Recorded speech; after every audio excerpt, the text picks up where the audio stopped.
Speaker today is Ed Barwick. Ed, you want to come up here? Yeah.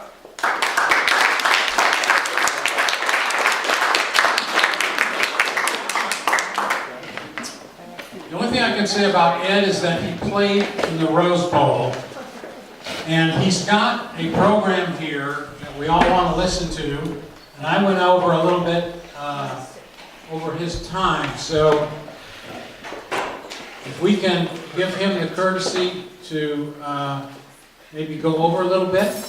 Yeah.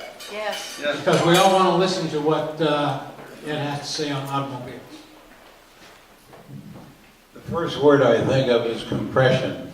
I've been in the auto business, and compression means getting squeezed a little, and that's what I'm doing today.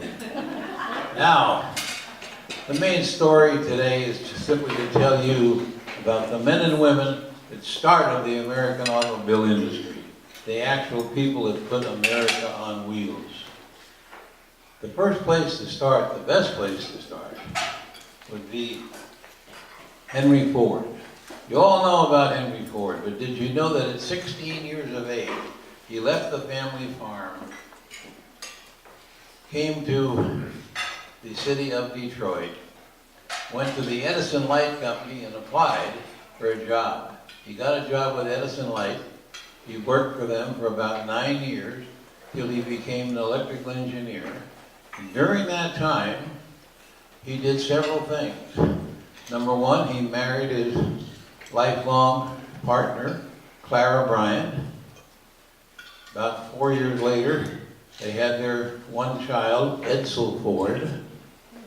And then from this point, Henry Ford decided that it was time to retire from the light company and start the Ford Motor Company. When he did that, he had been told by Thomas Edison, remember, people who succeed usually have to fail several times first. He said, I did it probably 50 times with the light bulb, and you're going to have it sometimes with you. So, Henry Ford failed the first time, he failed the second time, he failed the third time.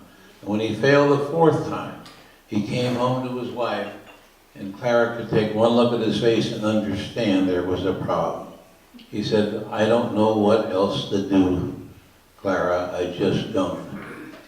She said, well, Henry, one thing has bothered me about your car, and that is that you've been trying to sell it for over $1,100. And you and I don't even know anybody that could buy a car for $1,100. What happened to your dream of a car for the working man? Henry Ford had a silence for a while, and then he said to his wife, Clara, you're right. Starting tomorrow, I'm going back to the drawing board. He went back to the drawing board, spent about 2 weeks, got the drawings made, took those drawings and went to Horace and John Dodge, who had a company doing ironworks. They made heavy-duty work with iron. He said to them, gentlemen, this is my proposition. I don't have any money to give you up front like I have in years past. But I'm going to give you, John, 100 shares in my new company, and Horace, you 100 shares in my new company. They're valued at $10,000 each, a total of $20,000. So no matter what happens, if you do what I ask, I will owe you $20,000. They agreed to do this. What he wanted done was he wanted them to build 12 new Ford two-door sedans. He had these cars built. They were taken to his warehouse, and then when he was ready, he put a big banner out in front, said, on sale, brand new 1909 Fords. That 1909 Ford was selling for $465. Plus another $20 should get 2 front headlights. This was Henry Ford's first success. And was it ever a success? Because what happened at the end of 1909? Ford sold in that year 17,771 new Fords. That started the riches for the Henry Ford empire. There are several things that he did during this period also. First of all, Horace and John Dodge came to him again and said, you know, when you gave us that agreement of getting $20,000 for these two stock options, that's no longer worth $20,000. Those stock options today are worth $1 million each. So Henry, in order to redeem your stock, I need to be paid $2 million. Henry was way ahead of him. He said, gentlemen, we've had the greatest relationship in business, there's no problems. He wrote the check for $2 million, and that started the Dodge brothers into business with Dodge automobiles and the Dodge trucks. Some of the things Henry Ford did were not always the greatest in the world.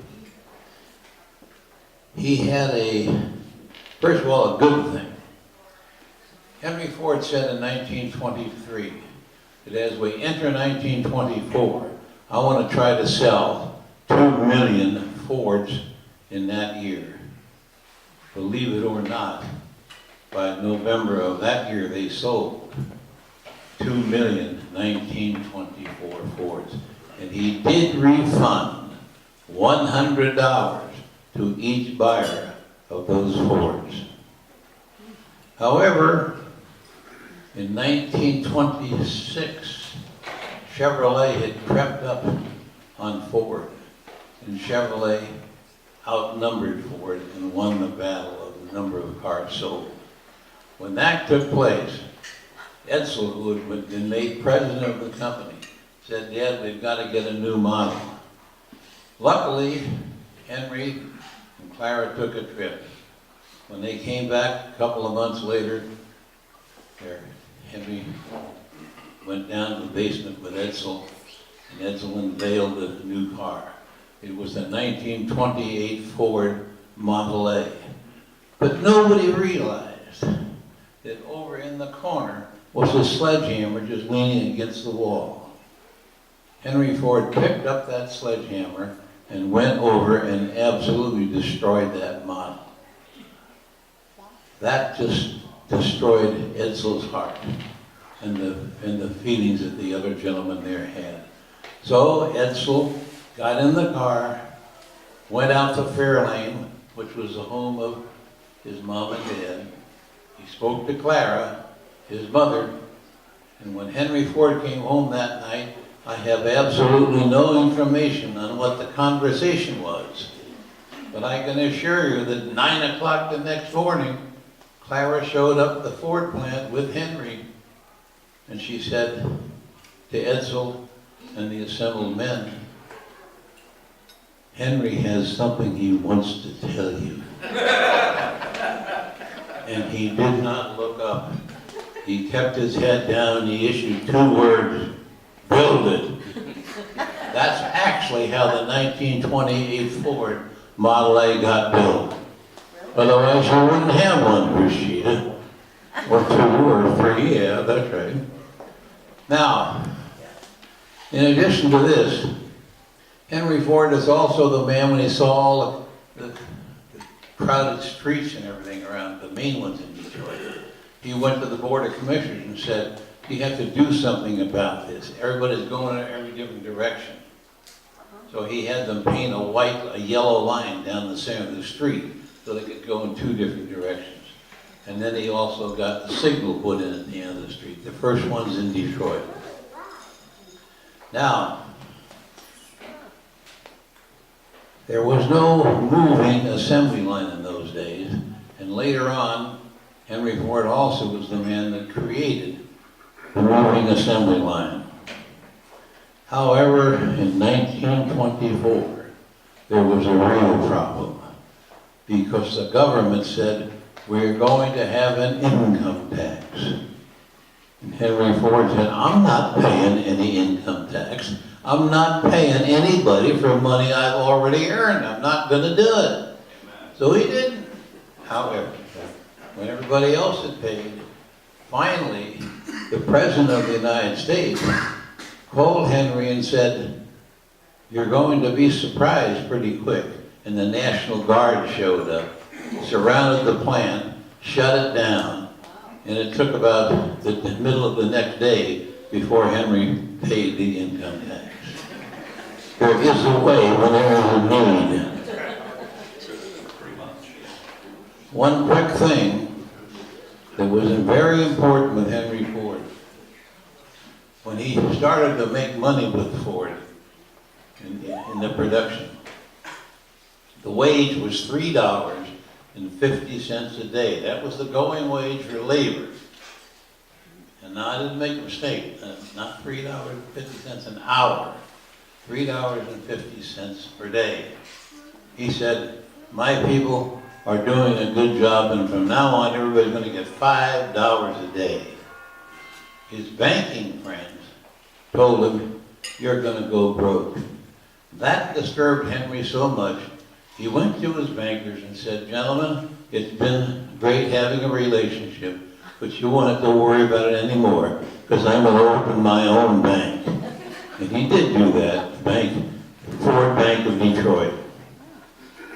That pretty well covers the story of Henry Ford and his wife. The main thing now is to bring somebody else into the picture, a man named Henry Martin Leland, and this was another great engineer. Henry Martin Leland came west from Connecticut, had a little outboard motor, 1 horsepower, 3.5, one cylinder, 3.5 horsepower. They used upon the Detroit, for use on the Detroit River. The reason it was so great was that in those days, the outboard motor didn't want to start very well. And sometimes you'd get out there and they wouldn't start. And you had to try to row back or something. But this little one started all the time. 1 or 2 pulls, it started regularly. When that took place, and he set up his business, there was a man who had just formed a company called the General Motors Company. Now this General Motors Company was being run by William Durant.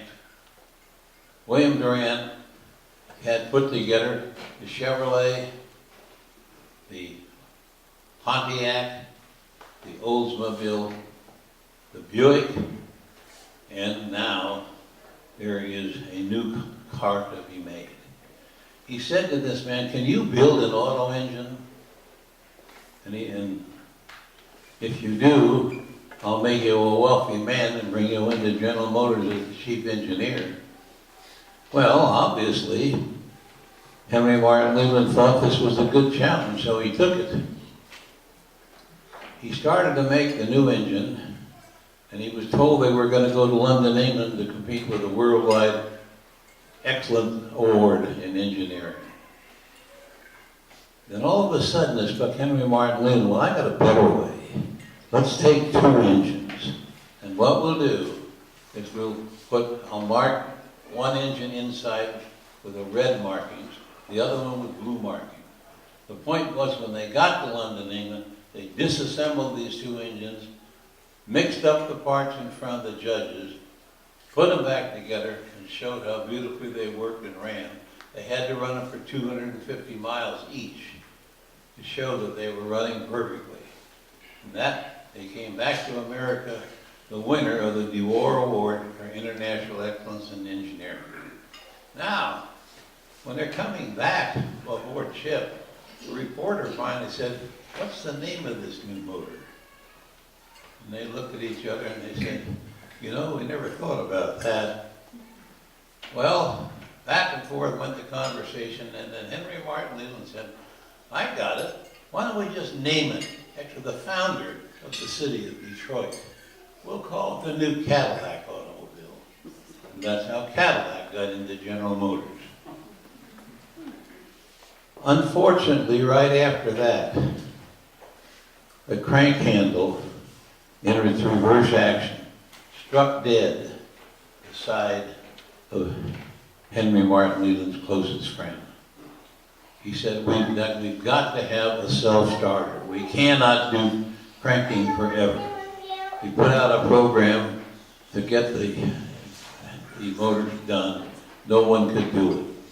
Henry Martin Leland was downtown with his wife shopping in probably the Hudson Bay Company, the biggest store at the time in Detroit. And the lady punched in the numbers for the cost, and then pushed another button, and bing, the door opens. He looks at that, he writes down the name of the company that built this cash register, the National Cash Register Company. He goes to them, he finds out, well, they don't build the little motor that's in there. They go to the fellow that makes a little motor, and that man owns a little company called Detroit Electric Company, the DELCO, the Delco Company. And all you had to do in those days is lift the hood on a General Motors car, and there it was, DELCO. So he came into the company, and he did make a conversion to have a self-starter in the auto industry. That's how they got it. I used to go shopping with your wife.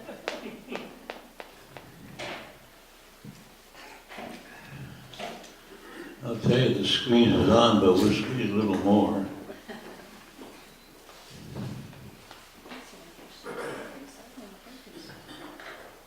I have.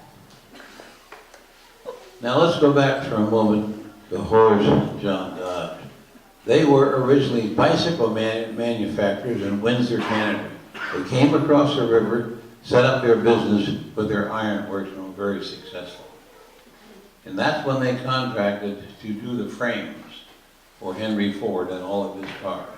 So each and every Ford that was ever made by Ford in the early years until Dodge formed their own company was made by Horace and John Dodge. But unfortunately in 1920, with a successful going, Horace and John Dodge were both struck with the pneumonia epidemic. One passed in January, the other one in December. When that happened, the family then took over and ran it till 1927. In 1927, they said that they wanted to sell it. They went to Walter Chrysler and asked him if he would oversee it. He said he would, but then he decided I'd really like to buy it. So he went to New York and set up a deal with the Chase National Bank and purchased the Dodge Company, lock, stock, and barrel, land, buildings, equipment, everything, $50 million. That increased the size of Chrysler Corporation to becoming the largest, third largest in the history of the American auto industry. That's how you got what they called the big three: Ford, General Motors, and Chrysler.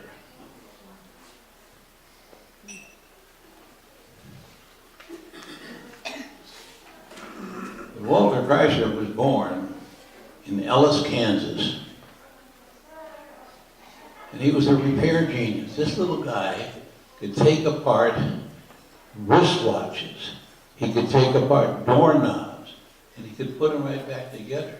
Well, any kid could take them apart, but nobody else could put them back together. But Walter Chrysler could. He was 12 years old when he went to work as an apprentice. From age 12 until age 19, in 7 years, he became a full-fledged engineer. He could completely assemble and reassemble any steam engine, any gas engine, and any diesel engine. That was Walter B. Chrysler. So he then started his own company in 1924. when he did that, is he said, one thing you want to do is come and drive my new Chrysler, because I have something no other manufacturer has. I have hydraulic brakes in my car. They didn't even know what that was, because the only thing about hydraulics anybody knew was that that's what stopped the trains. And he grew up learning about trains. He adapted that theory to automobiles and built the Chryslers with hydraulic brakes. That made the big success for Chrysler Corporation. He then came out with a competition for Ford and Chevrolet, which was a brand new automobile called the Plymouth automobile. That was 1928. So from 1928 till 1938, the Plymouth was the only car in America that continued to gain in sales, while others settled down and went down during the Great Depression that took place. But one story I think you might like is about a man named David Dunbar Buick. Now here's a fellow that was a plumber in downtown Detroit. And what do you think he did? He discovered the way of adhering porcelain to the old iron tub. And that made him a millionaire virtually overnight. He said, I don't want to work anymore, and I don't want to be in the business, but I want to have an automobile with my name on it. So he put the money up, hired a man named Charlie Nash, and made him the general manager. And the Buick became a very successful seller at General Motors. And to this day, the Chevrolet is the highest seller, and the biggest seller, number 2, is the Buick automobile. David Dunbar Buick.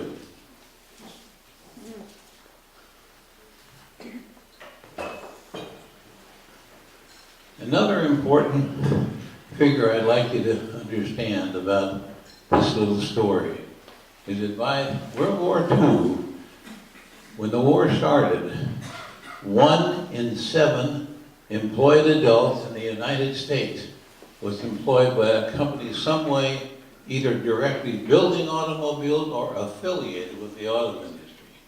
1 in 7 employed.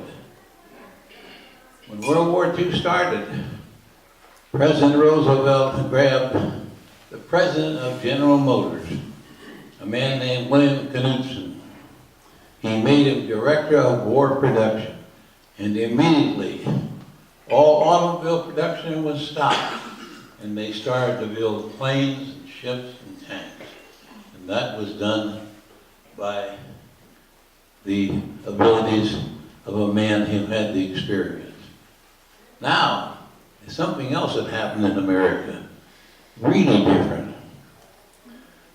The women of America were taken out of the homes. They had opportunities they never had before. And they had a chance to go to work in many different little industries and assembling parts that would go inside of certain other parts that continued on to assemble the bigger things that had to be built. The American public stepped up to the plate, and the ladies were there, and they called these ladies Rosie the Riveter. And that led the advertising blitz that brought them in. It was a simple formula. The women build them, and the men are released for combat. And I would like to say to you that, in conclusion, of nothing else that you may remember today, try to remember this. Ingenuity and perseverance will give you a successful life. And right now, I feel like a muffler because I'm exhausted. Any